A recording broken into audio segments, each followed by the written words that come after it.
Naquela noite de vento frio, numa casa pequena afastada do centro da cidade, uma mulher aproximou o rosto do microfone e decidiu que finalmente iria contar tudo o que tinha acontecido em São Brasma. Se alguém estiver a ouvir isto, eu peço que preste atenção, porque talvez seja a última vez que a minha voz aparece num vídeo. Ela chamava-se Inês Duarte, tinha passado quase uma década a criar conteúdos de terror para a internet, e mesmo assim nunca tinha sentido medo como senti naquele fim de semana na costa.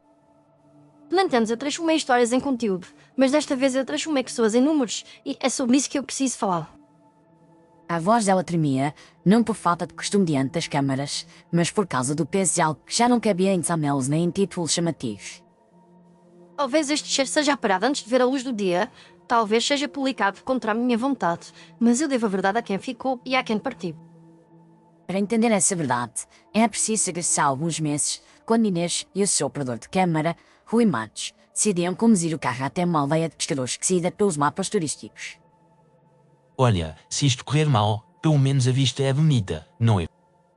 Rui tentava aligerar o ambiente com humor, mas esse fê-lo a perto das mãos no volante que ele não estava completamente confortável com a ideia daquele novo vídeo. As vistas não pagam as contas. Rui, precisamos de uma história forte, algo que faça as pessoas clicar sem pensar duas vezes. Afinal dela começara como um projeto apaixonado, com relatos curtos de fantasmas e lendas locais, mas o algoritmo exigente já não se contentava com sustos simples. Lembras-te, não lembras, quando bastava uma boa história de fantasma num quarto escuro para o vídeo explodir? Lembro-me, e também lembro que nessa altura tu dormias melhor à noite. O GPS indicou uma saída estreita e depois outra, até que o asfalto deu lugar a uma estrada de terra batida que seguia lado a lado com falésias escarpadas e massa cinzenta. Se o carro variar aqui, vais ter de ir um leão uma volta. À frente deles, as casas de São Brás do Mar começaram a surgir, baixas, com fachadas descascadas, janelas pequenas e barcos virados na areia, como animais cansados a descansar longe da água. É perfeito, Rui, parece o tipo de lugar onde as pessoas ainda têm medo do escuro. Neste estacionou o carro perto da praça central, onde um pequeno café, uma mercearia e uma capela de paredes brancas competiam pela atenção dos poucos habitantes que andavam pela rua. Vocês são os de Lisboa, não são os que vieram gravar o Farol. A voz adolescente que se aproximou pertencia a Tiago, o rapaz de 13 anos com olhos vivos, o dedo demasiado grande e um telemóvel na mão. Somos nós, sim, eu sou a Inês e este é o Rui, viemos filmar uma história sobre o farol e um naufrágio de que toda a gente fala baixinho. Eu conheço o vosso canal, adoro os episódios em que vais a casas abandonadas. Posso ser o vosso dia se quiserem, aceito todos os caminhos. Um dia local é sempre melhor do que confiar no GPS, mas tu não devias estar na escola a esta hora. As aulas acabaram cedo hoje, e além disso, escola há todos os dias, já vocês não aparecem aqui muitas vezes. Tiago se viu com um orgulho difícil de recusar, e Inês e Uli não só uma ajuda prática, mas também uma ponte com a aldeia que se mantinha desconfiada do carro de matrícula estranha. Se tu nos ajudares, Tiago, eu posso mencionar o teu nome no vídeo, pensado até mostrar o teu canal quando o criares. Isso seria incrível. Eu quero ter um canal de terror também, mas com histórias verdadeiras, nada de coisas falsas. A palavra verdade ecoou na cabeça de Inês durante um segundo mais longo do que seria confortável, mas ela preferiu ignorar a pontada de consciência e seguiu o rapaz.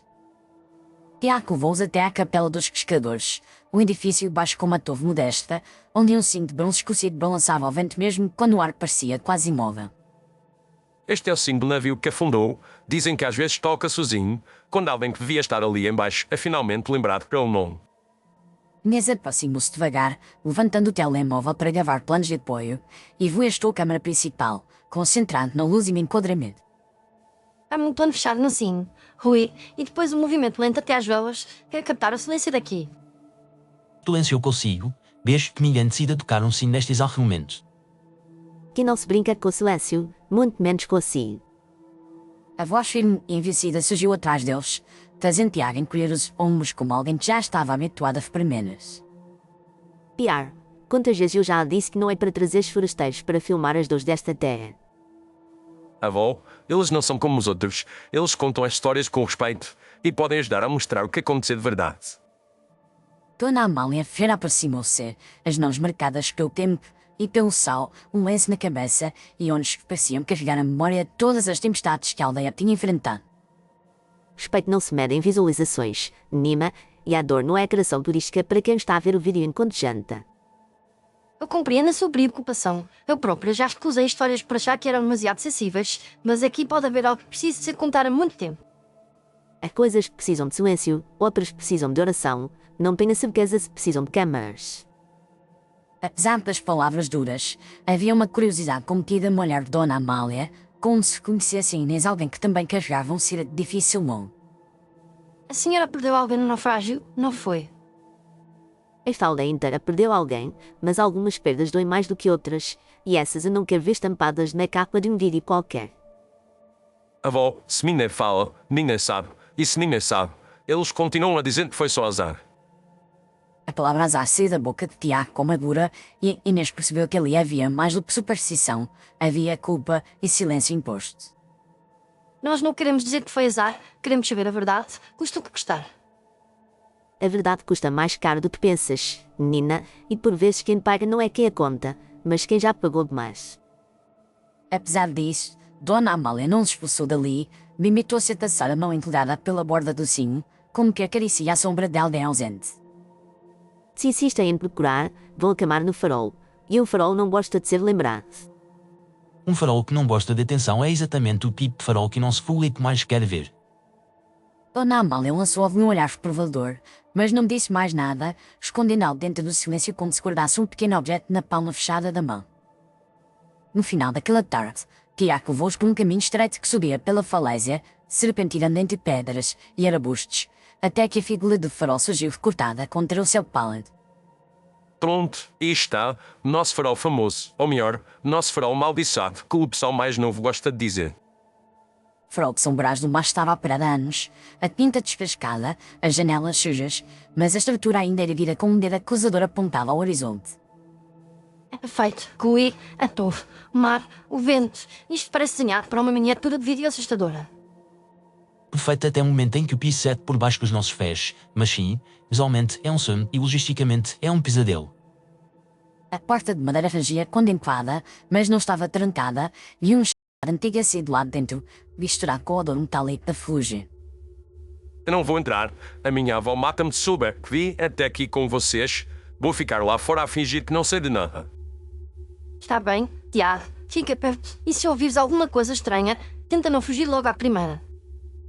Inês e Vui subiam a escada em caracol, o espaço quando nas paredes estreitas, enquanto a luz da entrada se afastava atrás deles como se o mundo de fora estivesse a desaparecer.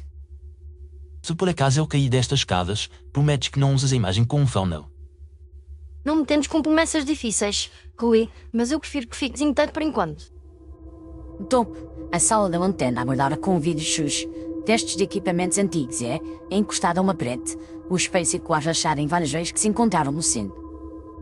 Inês aproximou-se do espelho, limpou um pouco o pó com a mandeia, por um breve instante, julgou ver atrás de si uma figura que não correspondia a Rui, mas o reflexo desvaneceu-se antes de ela conseguir fixar ou não. Senti algo estranho quando olhei para este espelho, como se não fosse feito para mostrar só o que está aqui dentro. Se começar a mostrar coisas que estão lá fora, pelo menos vamos ter um plano diferente. Ao lado do espelho, sobre uma pequena prateleira, havia um caderno bronze de capa gasta, fechado com uma tira de cor seca, como alguém que não era tocado há décadas. Ora por isto, Cui, o diário faleiro, é quase fazer algo conveniente, não achas? Conveniente é a palavra certa, porque também pode ser demasiado perigoso, mas sei que vais abrir na mesma. Inês atou a tira e fluiu as páginas cheias de letras pequenas, linhas rolares, anotações sobre o clima, o movimento dos barcos e pequenas observações sobre a vida solitária numa torre de pedra. As últimas páginas, porém, estavam arrancadas com violência, apenas alguns restos de papel presos ao bar, como se alguém tivesse querido apagar um pedaço específico de memória. As datas aproximam-se do dia do naufrágio, Cui, exatamente quando devia estar aqui a descrição dessa noite. As páginas desaparecem. Alguém não queria que o futuro soubesse o que o passado fez, e tu estás a planear enfiar uma câmara nesse buraco de silêncio, não é? No regresso à aldeia, a ideia de uma transmissão ao vivo começou a tomar forma na cabeça de Inês, uma daquelas ideias que misturam oportunidade e risco numa proporção difícil de ignorar. Se nós fizermos uma live a partir de farol, à meia da noite, com o vento, o sino lá em baixo e este diário com peça central, podemos ter o vídeo mais forte do canal. Uma live madrugada num farol abandonado, com internet duvidosa, piso instável e vento suficiente para mandar o tripé pelo penhasco abaixo parecem exatamente o contrário de um plano seguro. Quanto mais perigoso parece, mais as pessoas querem ver. E se conseguimos fazer isto com respeito, pode ser bom para nós e para a história de quem morreu naquela noite. Chloe suspirou, dividido entre o desejo de proteger o corpo e a necessidade de proteger o próprio emprego, e no final acabou por ceder ao entusiasmo dela. Está bem, vamos fazer a live, mas se algo correr mal, quero que fique gravado que eu fui contra a ideia. O sol desceu lentamente sobre São Brás do Mar, corrigindo as fachadas do Aranja, e a aldeia recolheu-se cedo, como se tivesse combinado evitar as ruas antes de a noite cair por completo. Quando deram por si, apenas a luz do café e um candeeiro fraco iluminavam a praça, e o resto era penumbra e o som distante das ondas. Vocês vão mesmo subir ao farol à meia-noite. Vamos, Tiago, e tu vais ficar em casa a ver a live com todo mundo por mês. Eu prometo que vou ver, mas não prometo que vou ficar quieto se vir algo que vocês não vêem. Dona Amália apareceu à porta da sua casa, chamando o médico com um tom que não deixava espaço para negociação. Chega de farol por hoje, Tiago. Entra, e vocês, se forem teimosos ao ponto de subir lá assim esta noite, não venham dizer que ninguém avisou. Eu aceito o aviso, mas às vezes o aviso é também um convite para descobrir porque aquilo existe. Os avisos existem para poupar os vivos e para deixar os mortos em paz. As horas seguiam o ritmo que a espera o inevitável, até que o relógio do telemóvel de Inês marcou 11h30, e ela e Rui começaram a preparar o equipamento na casa modesta que tinham dado. Ligação de dados a funcionar, microfone testado, bateria carregada, só falta mesmo garantir que o farol não decide cair precisamente hoje. Se o farol cair, pelo menos ninguém vai dizer que o vídeo foi aborrecido. Pouco antes da meia-noite, carregados com mochilas, tripés e lanternas, eles voltaram a subir o mesmo caminho estreito, a aldeia agora atrás deles como um conjunto de sombras fechadas. O vento aumentara, mas o céu continuava sem relâmpagos, apenas nuvens densas que pareciam se acumular sobre o mar, pesadas, como um segredo prestes a romper. Estamos quase lá em cima, e eu já estou a ouvir o chat a mudar-se a ligação falhar logo no início. Vamos dar-lhes algo mais memorável do que uma simples falha de vez. Dentro do farol, acenderam antenas e colocaram a câmara principal numa posição estável na sala da antena, com o espelho fachado a aparecer de forma sutil no fundo da imagem. Está feito, o plano está bonito, parece quase um filme antigo, só falta a parte que não morremos congelados aqui dentro. Diga a live, Cui, deixa-me tentar nesta toque. Com um toque, a transmissão começou e uma pequena torrente de mensagens começou a subir pelo ecrã, com saudações, piadas e pessoas a pedir sustos imediatos. Boa noite a todos. Para quem está a chegar agora, nós estamos em São Brás do Mar, no farol que esteve envolvido num naufrágio há muitos anos e que, dizem, nunca mais voltou a ser o mesmo. A voz de Inês soava segura, treinada pelas centenas de outras lives que já tinha feito, mas os dedos ondavam-se de leve sobre o microfone, velando a atenção escondida. Hoje não temos atores, não temos efeitos especiais. O que vocês vão ver vem deste lugar, do vento lá fora, do mar e de tudo aquilo que foi deixado sem resposta. Eu estou aqui atrás da câmara a garantir que vocês veem tudo o que este atol nos deixar ver, e se ouvirem um grito muito agudo, provavelmente sou eu. Chá respondeu com vices, emojis e comentários descrentes, dividindo-se entre quem queria provas de fantasmas e quem estava apenas ali para desafiar amigos a assistir até ao fim. Sei que muitos de vocês acham que nada do que mostramos é realmente estranho, mas esta aldeia vive de outra forma com esta história e nós queremos perceber o porquê. Quando o relógio marcou exatamente meia-noite, o silêncio estranho pareceu de ser sobre o interior do farol, como se até o vento prendesse a respiração por um instante. Lá embaixo, quase imperceptível, o sino da capela soou uma única vez, um toque curto e pesado, audível até na gravação, fazendo o chat encher-se de mensagens em segundos. Acabaram de ouvir isso, não foi? O som longo, distante, vindo da aldeia, parece o sino que nós vimos esta tarde. As mensagens dispararam, com os espectadores a escreverem que tinham sentido arrepios, que o som parecia ecoar até às suas casas, mesmo assistindo noutras cidades e noutros países. Eu quero que vocês reparem numa coisa, o vento aqui em cima está forte, mas o som que ouvimos não foi do vento, foi algo muito específico. Inês pediu a Rui para fazer um breve silêncio, e o microfone captou apenas o som grave do mar, lá embaixo, e o registro discreto a todo adaptar-se às fajadas. E eu sou agora, a não ser o meu coração a tentar sair do peito. Ela sorriu com a frase dele, mas o sorriso mudou mal que um ruído distinto surgiu na escada, abaixo da sala da antena, como passo echo pela antiga. Ouviram isto? Parece que a aldeia está a subir, mas nós estamos sozinhos aqui em cima, não estamos. Chloe apontou uma antena para a abertura da escada, a luz descendo alguns degraus, mas não mostrando nada além de parede e pó dançando no fez. Não vejo ninguém, mas o som veio de algum lado. Talvez seja a estrutura a mexer-se. O chat deixou-se de mensagens onde alguns afirmavam ter visto uma sombra no fundo do plano e outros se insistiam em que nada passara de sugestão coletiva. Continuem atentos. Se virem algo que nós não vemos, deixem-nos saber, porque às vezes os olhos do Polito são mais rápidos do que os nossos. Inês então pegou um diário do forleiro, mostrando a capa gasta à câmara, explicando que aquelas páginas guardavam anos de trabalho solitário a cuidar da luz que orientava os barcos. Este diário pertenceu ao homem que passou mais noites neste lugar do que qualquer um de nós passará na vida e talvez não esteja a achar do que aconteceu naquela noite de tempestade. Ela folheou algumas páginas com entradas metras sobre marés e nevoeiros, até chegar ao ponto em que as folhas arrancadas criavam um vazio de papel e de sentido. Que é onde devia estar a descrição da noite do naufrágio, mas alguém arrancou estas páginas, alguém que decidiu que a história não merecia ser contada. Enquanto falava, Inês sentiu uma arrepio subir pela nuca e o Chaco começou a apontar algo que a câmara captava por trás dele. No canto do enquadramento, perto do topo da escada, uma pequena figura parecia surgir por um segundo, uma silhueta de criança com um vestido escuro colado ao corpo, os cabelos compridos e molhados. Inês, fica quieta um segundo, o chato está a dizer que está bem atrás de ti. Ela ficou imóvel, sentindo o coração acelerar, e Vui aproximou-se lentamente, mas quando o fez, a figura já não estava visível, apenas o climão e a pedra fria. Talvez estava ali, não está agora, mas eu quero que vocês guardem este momento, porque nós vamos ver as imagens com cuidado depois. A live continuou por mais algum tempo, com pequenas interferências no som e no vídeo, e um sentimento crescente que Alba observava cada palavra dita naquelas paredes. Quando um vento mais forte sacudiu a torre, uma das câmaras secundárias pulmou de súbito, e Vui quase que levou a tentar amparar o tripé, deixando escapar um grito rápido. Eu vou acabar por cair mesmo, e não quero ser o sacrifício deste conteúdo. A ligação vacilou, a imagem congelou durante alguns segundos, e Inês decidiu encerrar a transmissão, prometendo a que assistia que voltariam com o material editado e com explicações. Nós vamos descer agora e ver tudo o que foi gravado. Obrigada por ficarem com a gente nesta noite no farol. Guardem este vídeo, porque pode ser o começo de algo que precisa de ser contado com calma.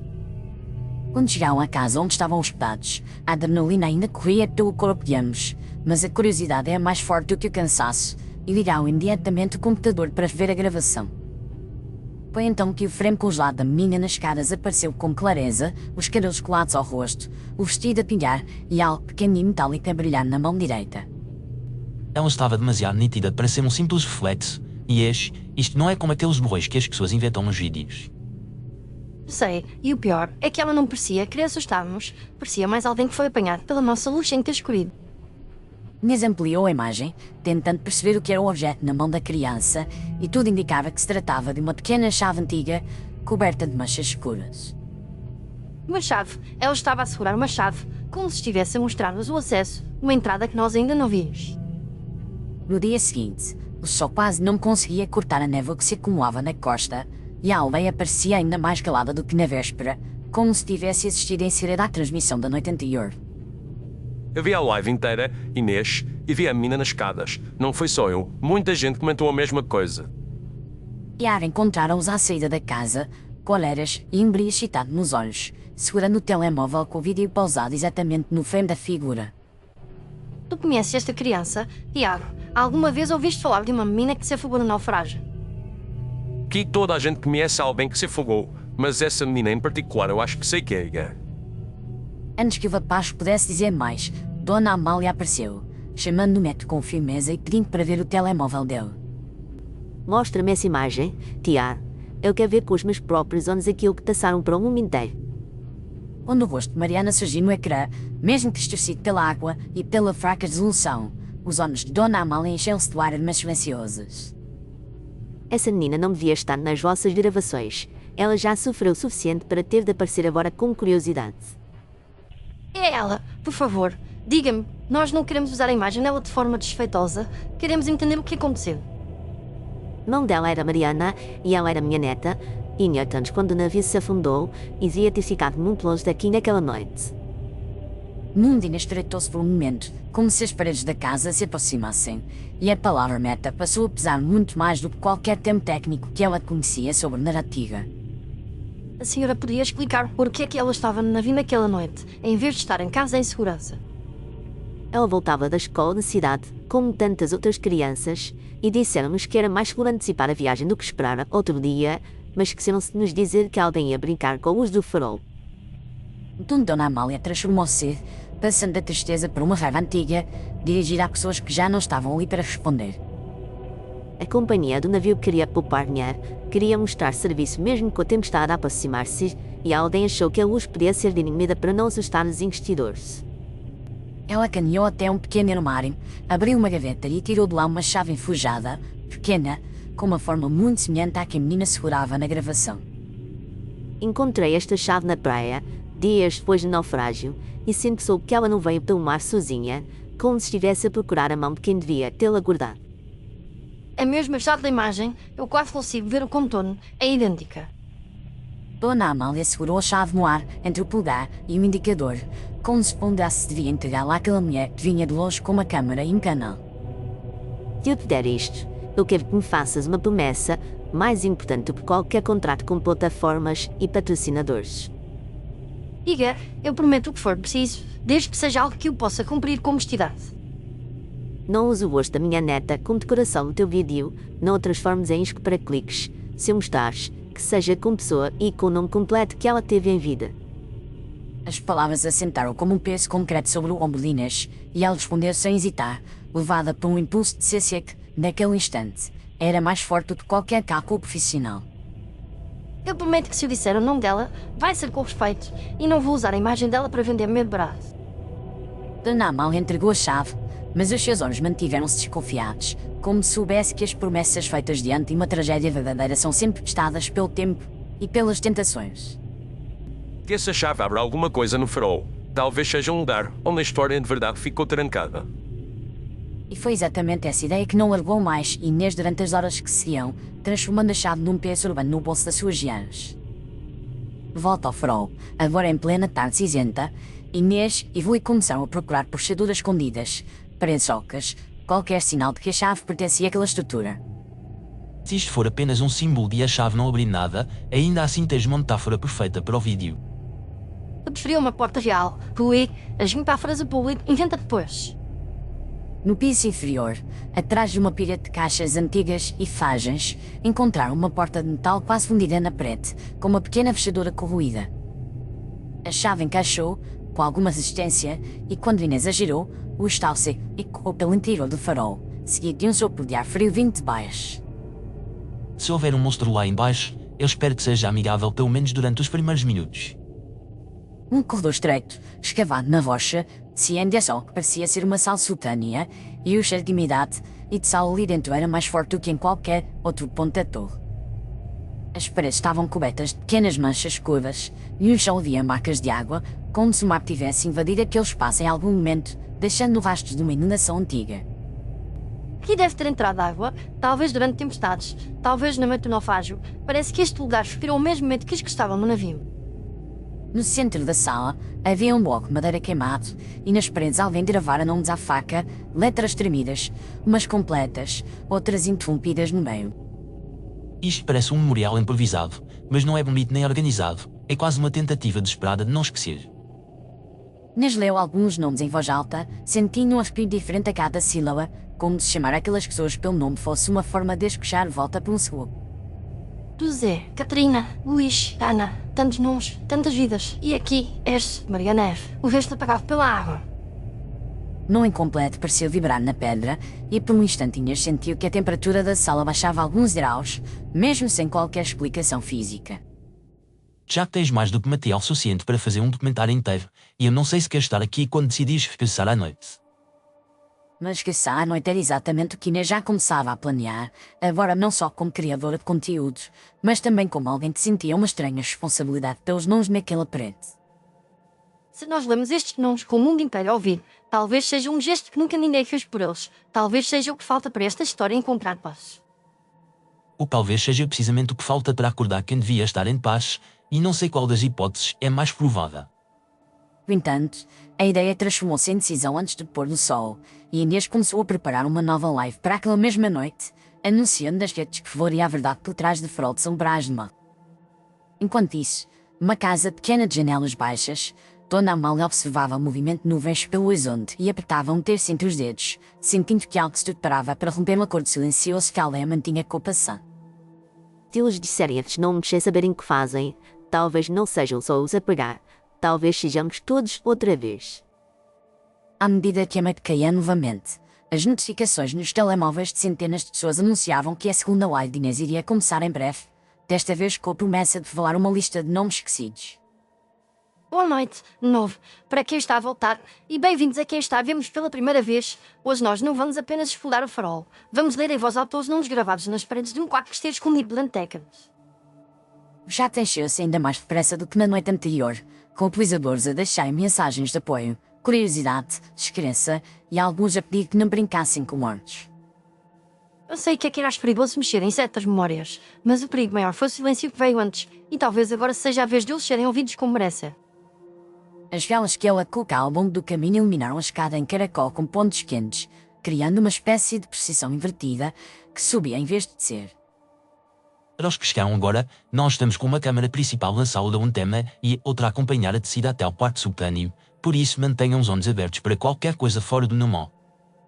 Quando Nina chegou à sala onde estavam gravados os nomes, a imagem tremelicou ligeiramente, como se uma camada de água se tivesse interposto entre a lente e as paredes. Eu vou começar a ler, e quero que vocês, em casa, se conseguirem, repitam estes nomes em silêncio ou em voz baixa, porque o que vamos fazer agora não é um espetáculo, é um reconhecimento. As palavras dela tinham peso, e muitos dos que assistiam sentiram um frio que não vinha do lugar onde estavam, mas do lugar que viam através do ecrã. José Antunes, Catarina Lopes, Luís Martins, Ana Silva, Manuel Correia, Helena Duarte. A cada nome lido, o sino da capela soava ao longe, às vezes mais alto, às vezes quase imperceptível, e há alguns espectadores que viram que estavam a ouvir toques em casa, vindos de lado nenhum. A imagem está a ficar estranha, a luz parece líquida, mas as câmaras estão a funcionar corretamente, é como se algo estivesse a passar pelo meio. Já disparou com mensagens a dizer que pareciam ver silhuetas atrás de Inês, sombras alinhadas junto às paredes, como um público invisível a assistir à própria homenagem. Eu sei que muitos de vocês estão com medo, mas eu peço que fiquem comigo, porque falta um nome importante, um que ficou incompleto nesta parede. Ela aproximou-se da inscrição interrompida, passou os dedos pelas letras desgastadas e aspirou fundo antes de falar. Mariana Cela. O som de sino explodia num toque longo, como se alguém tivesse fechado a corda com desespero, e o espelho fechado lá em cima, na sala da antena, flutuou algo que a câmara captou por um instante. No espelho, via-se claramente a figura da menina do vestido encharcado, mas desta vez de frente, com os olhos cheios de água, não de acusação, mas de uma tristeza imensa. Inês, tu viste isto? A menina apareceu no flex, está registado por esta câmara e eu não sei quanto tempo mais consigo continuar aqui em baixo. Dona Amália, em casa, ajoelhou-se no chão da sala assim que ouviu o nome completo da neta, abraçando o texto com tanta força que os nós dos dedos ficaram brancos. Obrigada, querida, por dizeres o nome dela, mas que Deus nos proteja do que vier a seguir. No farol, a água começou a pingar de algum ponto invisível do teto, caindo em silêncio sobre o chão, formando pequenas poças que refletiam a luz das velas. Eu sinto como se a sala estivesse a encher-se de mar outra vez, e não há nenhuma fissura visível, mas o cheiro e o frio são iguais aos de uma cava inundada. Ele olhou para os indicadores da câmara, percebeu que o sinal de transmissão estava a sofrer interferências, e uma parte de si gritou para terminar a live antes que algo pior acontecesse. Inês, nós já lemos nomes suficientes, o público já percebeu que isto é sério, eu acho que devemos parar por aqui. Ela hesitou, dividida entre o impulso de ir até ao fim e o medo de estar a ultrapassar uma linha invisível, e nesse intervalo de dúvida o chat explodiu com mensagens pedindo mais nomes, mais imagens, mais provas. Sei que muitos de vocês querem que eu continue, mas talvez hoje tenhamos feito o suficiente. Talvez seja melhor deixar que o veste permaneça nesta parede. Foi então que algo aconteceu com o Flex de no espelho lá em cima, embora ele estivesse ainda na sala subterrânea, a metros de Lee, e nenhuma lógica conseguisse explicar. O espelho mostrou o corpo de Lee na sala da antena, junto ao pulmão, com as mãos a mexer no tripé da câmara principal, enquanto na realidade ele segurava apenas a sua antena num andar de baixo. Eu não subi, eu estou aqui contigo, mas a imagem mostra-me lá em cima, isto não faz sentido nenhum. O chá começou a gritar em letras rápidas que Rui estava a mexer no equipamento sozinho, que havia dois corpos com a mesma cara, que o farol estava a fabricar um duplo para cumprir algum propósito antigo. Ui, não te mexas, fica aqui ao pé de mim, não respondas aquilo que o espelho está a mostrar. Mas a conexão entre os planos já tinha sido feita, de uma forma que escaparam as palavras, e a câmara principal começou a transmitir apenas o que o espelho via, como se tivesse sido tomada por outra consciência. PS fui no topo da escada, a respirar com dificuldade, a olhar para o mar negro lá fora e a luz da lanterna a oscilar entre o chão e o corrimão. Sinto como se estivesse a ser puxado para cima, como se cada degrau estivesse aos meus pés e ao mesmo tempo não estivesse. As mensagens do chat tomaram-se um conjunto de súplicas, avisos e insultos, alguns pedindo que desligassem tudo, outros exigindo que continuassem a gravar. Eu quero iniciar a transmissão agora, mas o interface está a bloquear, os botões não respondem, parece que o próprio sistema não nos quer deixar sair. Num último esforço de consciência, Cui tentou afastar-se do quadro postado pelo espelho, mas o reflexo dele avançou um passo em direção ao corrimão, criando uma diferença mínima entre o que era visto e o que era sentido. O estrondo ecoou pela torre quando uma rajada de vento atingiu o farol do lado de fora, e o reflexo de luz desapareceu como se fosse engolido por uma onda invisível, deixando o espelho a mostrar apenas rachas e o teto. Cui, onde estás? Responde. Fala comigo, por favor. O lugar onde ele estivera momentos antes estava vazio, apenas a lanterna no chão, a velar devagar até ficar imóvel, projetando um círculo de luz trêmulo na parede. No chat, a confusão atingiu o auge, com pessoas a dizer que tinham casa cara de ver um homem ser arrastado para dentro de água sem água, enquanto outros afirmavam que tudo não passava de um truque bem feito. Se isto for um truque, eu também fui enganada, porque eu não vejo o em lado nenhum e o meu corpo está a reagir como se estivesse diante de um abismo. A live acabou subitamente segundos depois, não por escolha de Inês, mas por uma quebra total de sinal, deixando apenas um ficheiro interrompido nos servidores, que começaria a circular em fóruns e compilações de vídeos misteriosos nos dias seguintes. Agora, na casa de Ken onde ela gravava a confissão, a memória daquele momento pesava em cada palavra que ela dizia ao microfone. Depois daquela noite, eu deixei o farol às pressas, sem saber se o boi tinha caído, se tinha sido puxado, se ainda estava em algum ponto entre o que é visível e o que a torre queria mostrar. Ela regressar à aldeia em estado de choque e encontrar a Dona Amália e Tiago à porta, ambos com o olhar fixo no farol, com desesperança e viu apagar-se de vez. Avisei-te que o farol não gosta de ser lembrado dessa maneira. Ele não sabe o que é audiência, só sabe o que é dívida. Inês não soube responder, apenas agarrou a chave enfujada no bolso, sentindo que, de alguma forma, ela continuava a friar apesar do calor das mãos. O vídeo cortou para toda a gente, mas deu para ver que algo aconteceu com o rolo lá em cima. Achas que ele ainda está vivo? A pergunta de Tiago ecoava ao medo dela, mas em vez de procurar autoridades ou equipas de resgate, Inês fez aquilo que o APA tinha ensinado a fazer para lidar com o desconhecido. Voltei para casa, liguei o computador e comecei a ver o que tinha ficado gravado, quadro a quadro, como se pudesse encontrar uma falha que explicasse tudo. Na gravação, cada frame parecia mais saturado de água do que o anterior, como se estivesse a olhar para imagens de baixo de um aquário, e os momentos finais mostravam o reflexo de desaparecer com nitidez dolorosa. Vi a cara dele no espelho no instante antes de desaparecer, e ele não parecia assustado, parecia mais cansado, como alguém que finalmente se ainda alcançasse de lutar contra a maré. Foi então que ela reparou numa notificação discreta, um ícone de mensagem privada na plataforma onde a live tinha sido transmitida. Havia uma mensagem de uma conta sem foto, sem vídeos, sem seguidores, com um nome que eu não consegui esquecer desde então. O nome do utilizador era simples, composto apenas por uma palavra e um ano que coincidia com a época do naufrágio. A conta chamava-se Mariana 1975 e a mensagem dizia apenas isto: obrigada por teres dito o meu nome inteiro, agora talvez eu consiga dormir. Quando tentou abrir o perfil, o sistema informou que aquele utilizador não existia ou tinha sido apagado, e nenhuma busca posterior conseguiu rastrear qualquer vestígio daquela conta. Foi nesse momento que eu percebi que as fronteiras entre quem vê e quem é visto já não eram claras, que talvez os mortos tivessem encontrado uma forma de entrar nas nossas janelas digitais. A culpa começou a crescer nela como uma maré lenta, enchendo todos os espaços entre as memórias de cada vídeo, cada piada, cada thumbnail exagerado que já tinha criado. Eu percebi que tinha repetido a mesma lógica da companhia do navio, porque há gente por números, mente por lucro, e que o farol foi apenas o palco ideal para isso. Chegou então o momento de decidir o que fazer com o material, com a gravação da live, com o ficheiro da confissão que ela agora criava em lágrimas contidas. Eu podia simplesmente apagar tudo, fazer de conta que nada aconteceu, mas isso teria não só o Rui e a Mariana, como todos os outros nomes naquela parede, então comecei a montar uma versão final. Durante dias, ela editou vídeo, cortando excessos sensacionalistas, suavizando transições e tentando manter o foco no que realmente importava, nos rostos e os nomes que foram varridos do mundo sem explicação pública. Havia dois sinais diferentes. Um em que eu pedia às pessoas que vissem o vídeo e partilhassem, para que a história deles nunca mais fosse apagada, e outro em que eu implorava para que não abrissem o vídeo seguinte, para que a luz não fosse acesa outra vez por curiosidade. Ela não tinha a certeza qual dos sinais seria usado quando o vídeo fosse finalmente carregado, porque a própria decisão parecia fugir das mãos, como o fecheiro que sezeia Suzy. Se tu estás a ouvir esta confissão agora, é porque pelo menos uma parte do que eu preparei. E eu não sei se isso é uma benção ou mais uma maldição. O relógio na parede marcava a aproximação da meia-noite outra vez, e a janela deixava entrar um fio de vento que fazia os papéis na mesa tremerem levemente. Eu não vou fingir que fiz tudo para o turismo. Eu quis salvar o meu canal, quis salvar o meu lugar neste mundo de vozes e imagens, mas no fim percebi que algumas luzes não são nossas para acender. Ela respirou fundo, limpou discretamente as lágrimas que ameaçavam encharcar o microfone e ajustou a posição da cadeira como alguém que se prepara para dizer a última frase em uma história longa demais.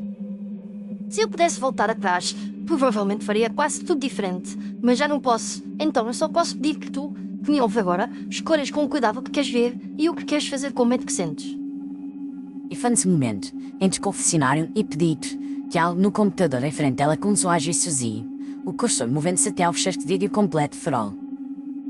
Eu juro que não toquei em nada como vi a caixa de diálogo aparecer, perguntando se eu queria agendar ou pulo para a próxima meia-noite. O computador aceitou a opção, nenhum canônico disquete surgiu no canto do ecrã, marcando as horas e minutos que faltavam para que o vídeo se tornasse fluido. Eu não sei se foi um erro de software, se foi minha mão tremida que confirmou sem perceber, ou se foi mesmo a força de chuva que agora puxa as nossas histórias para o mar digital. Ela desligou o monitor, deixando o computador trabalhar na escuridão, e voltou o rosto para o microfone, focando-se nas últimas palavras que queria deixar registadas. Se por acaso, quando este vídeo sair, tu vires outros recomendados ao lado, com títulos sobre o farol, sobre Mariana ou sobre o Rui, lembra-te de uma coisa, não são só histórias, são vestes de gente. O peso da confissão estava quase completo, mas faltava um gesto, não para o farol, não para a aldeia, mas para que acompanhar aquela voz até ali. Ela respirou fundo e decidiu falar não como criadora desesperada, mas como alguém que, por um momento, queria apenas agradecer e pedir com sinceridade. Agora eu peço licença à história de Inês e do farol para me dirigir diretamente a ti, que estás aí do outro lado, a ouvir esta narração até ao fim. Obrigado por ficares connosco até aqui, neste episódio do canal Histórias de Fantasmas Curtas, onde as vozes e os ecos de outras vidas encontram espaço no teu tempo. Se esta história te tocou de alguma forma, se te arrepiou, te emocionou ou simplesmente te fez pensar um pouco mais sobre o peso de cada nome, eu peço que deixes um gosto neste vídeo, porque isso ajuda a que mais pessoas encontrem no meio da escuridão. Se ainda não o fizeste, convido-te também a subscrever o canal e a ativar as notificações, para não perderes as próximas histórias que vamos partilhar contigo. E que muito grato se quiseres deixar um comentário a dizer o que sentiste, o que imaginaste, ou até que parte desta narrativa ficou ecoar na tua cabeça depois de a ouvir. Se quiseres apoiar de forma mais direta o trabalho deste canal e ajudar a manter vivas estas produções de anime e histórias, podes usar o código QR que aparece no canto inferior direito do vídeo ou seguir o link que está na descrição para fazer uma contribuição. Na descrição vais encontrar também ligações para outras obras de uma série completamente diferente, com ambientes e protagonistas distintos, para que possas explorar outros caminhos de mistério e suspense quando quiseres. Por hoje eu despeço-me de ti, desejando-te uma noite tranquila, com sonhos leves e com luz suficiente para atravessar a escuridão, e espero encontrar-te no próximo vídeo do canal Histórias de Fantasmas Curtas. Até à próxima história, e muito obrigado por continuares desse lado.